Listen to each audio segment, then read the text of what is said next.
जीवन का अंतिम सत्य। लोमस ऋषि की कथा। हमारी पुराण कथाओं में जहां एक ओर कथा तत्वों का आनंद मिलता है, वहीं हर कथा कुछ न कुछ संदेश तो देती है। एक बार इंद्र को अपने लिए एक अद्वितीय महल बनाने का विचार मन में आया और उसने विश्वकर्मा को आज्ञा दी कि वो एक ऐसा अद्भुत महल तैयार करे जिसकी कल्पना भी किसी ने न की हो। विश्वकर्मा महल बनाने में लग गया, लेकिन पूर्ण होने पर इंद्र को पसंद नहीं आया और उसने उससे भी बढ़िया महल बनाने को कहा। विश्वकर्मा महल बनाते बनाते परेशान हो गए तो नारद ऋषि की शरण में गए और उन्हें सारी बातें बताईं। तब नारद ऋषि देवराज इंद्र को भ्रमण हेतु वन में ले गए। जब वो एक जंगल से गुजर रहे थे, तब वहां एक ऋषि उनको नजर आए, जिनके सीने पर एक काफी बड़ा सा बालों का गुच्छा नजर आ रहा था। इंद्र ने ऋषि को प्रणाम किया और कहा, हे ऋषिवर, मैं आपका परिचय जानना चाहता हूं। आपको देखकर मुझे आश्चर्य हो रहा है। आपके शरीर पर तो एक भी बाल नहीं है, किंतु आपके सीने पर एक घना बालों का गुच्छा है। कृपया मेरी बात का उत्तर दीजिए। मैं अपनी उत्सुकता शांत तो करना चाहता हूं, लेकिन एक संशय है कि मैं जब तक लौट कर आऊं तब तक पता नहीं आप मुझे मिलेंगे या नहीं। यह सुनकर ऋषि मुस्कुराए और बोले, हे इंद्र, मैं लोमस ऋषि हूं। मेरा सारा शरीर बालों से आच्छादित था, इसीलिए मेरा नाम लोमस पड़ा। और क्योंकि मैं भगवान का नाम जपता हूं, इसलिए लोग मुझे लोमस ऋषि के नाम से जानते हैं। क्या तुम अनुमान लगा सकते हो कि मेरी आयु कितनी है? अब इंद्र वहीं रुक गए और उन्होंने उनके शरीर पर एक नजर डाली और बोले, हो गए यही कोई 100-200 वर्ष। लोमस ऋषि ने कहा, सुनो इंद्र, मुझे बचपन में मृत्यु से बड़ा भय लगता था।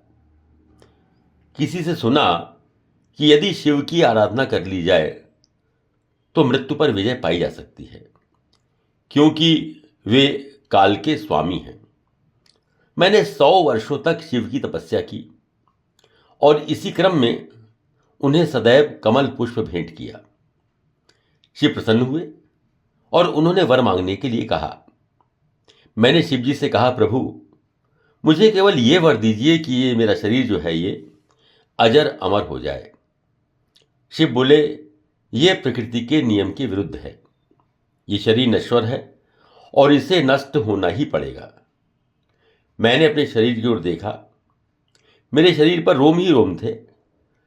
मैंने कुछ सोचा और कहा, ठीक है प्रभु, तो मुझे यह वर दीजिए कि मेरे शरीर का एक कल्पांत में एक रोम नष्ट हो, और जब मेरे सारे रोम नष्ट हो जाएं तो फिर मेरा शरीर भी नष्ट हो जाए। शिव ने कहा, तथास्तु, ये हो जाएगा। लोमस ऋषि पुनः बोले, हे इंद्र, तुम्हें पता है कि 4,32,000 वर्षों में सातों ग्रह अपने भोग और शर को छोड़कर एक जगह आते हैं।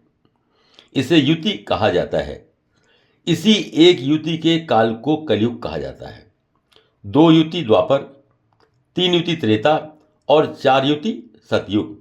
ऐसे जब 71 महायुग बीत जाते हैं तब एक मनवंतर कहलाता है, जो मानव की वर्ष गणना में 30,84,48,000 है।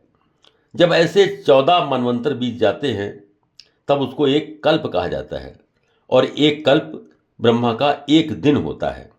ऐसे कितने ही कल्प मैंने देखे हैं और कितने इंद्र, मुझे स्वयं स्मरण नहीं। अब तुम स्वयं विचार कर लो कि मेरी आयु कितनी होगी। इंद्र ने थोड़ी सी ईर्ष्या भरी दृष्टि से उन्हें देखा और बोले, फिर तो आप बहुत आनंद में होंगे। भला इतनी आयु पाकर कौन सुखी नहीं होगा? किसको आनंद नहीं आएगा? ये सुनकर ऋषि थोड़ा उदास हो गए और बोले, नहीं इंद्र, ये भ्रम है कि लंबी आयु एक वरदान है। सत्य तो यह है कि लंबी आयु एक वरदान नहीं बल्कि अभिशाप है। हमें अपने सामने उन सब को नष्ट होते देखना पड़ता है जिनको हम हृदय से चाहते हैं, जिनके बिना जीवन की कल्पना संभव नहीं होती।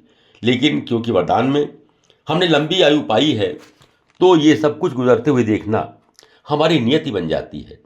हम चाह करके भी स्वयं को नष्ट नहीं कर सकते। मैं तो इस निष्कर्ष पर पहुंचा हूं कि मानव को ईश्वर ने जितना जीवन दिया है, जितनी आयु दी है, वो बहुत सोच समझ कर दी है और मानव को उसका ही आनंद लेना चाहिए। अब तो मैं चाहता हूं कि कब ये मेरे सारे रोम समाप्त हों और कब मेरे शरीर से मुझे मुक्ति मिले, किंतु मेरे चाहने से होता क्या है। ये कहानी मुझे इसलिए याद आई कि इसमें जीवन की एक सच्चाई छुपी हुई है। जितना जीवन हमारे पास है वो काफ़ी है, लेकिन शर्त यही है कि हम उसका सही तरीके से इस्तेमाल करें। मैं तो समझता हूँ कि जो हमारी वैदिक परंपरा थी, 4 आश्रमों वाली, वह श्रेष्ठ है। वैदिक परंपरा के अनुसार 25 वर्ष ब्रह्मचर्य, 50 वर्ष तक गृहस्थ और फिर वानप्रस्थ और फिर संन्यास। आप कह सकते हैं कि इस युग में ये कैसे संभव है। मैं आपकी बात से सहमत हूँ, लेकिन युग के अनुसार इसमें थोड़ा बहुत परिवर्तन तो किया जा सकता है ना। जो मूल धारणा है वो यही रहनी चाहिए, यानी आपने गृहस्थ आश्रम पूरा कर लिया, उसके बाद मूल रूप से जो कमाई का मोह है उसे छोड़ देना चाहिए और फिर समाज सेवा, देश भ्रमण, अपनी रुचि के अनुकूल जीवन होना चाहिए। और इसके साथ एक बड़ी अनिवार्य शर्त है, वो ये है कि प्रारंभ से ही हम अपने स्वास्थ्य का ध्यान रखें। इस क्रम में अनुशासन बड़ा अनिवार्य है। बड़े सामान्य से नियम हैं, सभी उन्हें जानते हैं लेकिन पालन नहीं करते। ये तो हमें कोरोना ने ही सिखा दिया कि अगर हम अपना खान पान सही रखें, थोड़ा बहुत व्यायाम करते रहें, शुद्धता से रहें, तो हमारी रोग प्रतिरोधक क्षमता बढ़ जाती है और हम आसानी से किसी भी रोग का मुकाबला कर सकते हैं। प्रमाण के लिए इतना ही काफ़ी है कि कोरोना काल में जितना असर शहरों में और एसी कल्चर वाले लोगों पर पड़ा, उसका 10% भी गाँव पर नहीं पड़ा। इस कारण महत्व तो इस बात का है कि हमारा अपने प्रति, अपने आत्मीयजनों के प्रति और समाज के प्रति दृष्टिकोण क्या है। सत्य यही है कि उस परमपिता ने हमारी शारीरिक और मानसिक क्षमताओं के अनुरूप ही हमें सांसें प्रदान की हैं और हमें उन सांसों का पूरा उपयोग करना चाहिए और उनका आनंद लेना चाहिए। निष्कर्षतः ये कहा जा सकता है कि जीवन की इस किताब के अंतिम पृष्ठ तभी सुखद और संतोषजनक हो सकते हैं जब हम आर्थिक रूप से स्वतंत्र हो, हमने अपने सामाजिक और पारिवारिक उत्तरदायित्व से मुक्ति पाली हो और जो भी स्थितियां परिस्थितियां हों उन्हें मुक्त मन से स्वीकार कर लिया हो। ऐसी मनस्थिति में ही हम अपने जीवन के अंतिम वर्षों में अपने परिवार, मित्रों, सहयोगियों और समाज के साथ प्रसन्नतापूर्वक समय व्यतीत कर सकते हैं और अपने इस अंतिम काल को स्वर्णिम काल में बदल सकते हैं।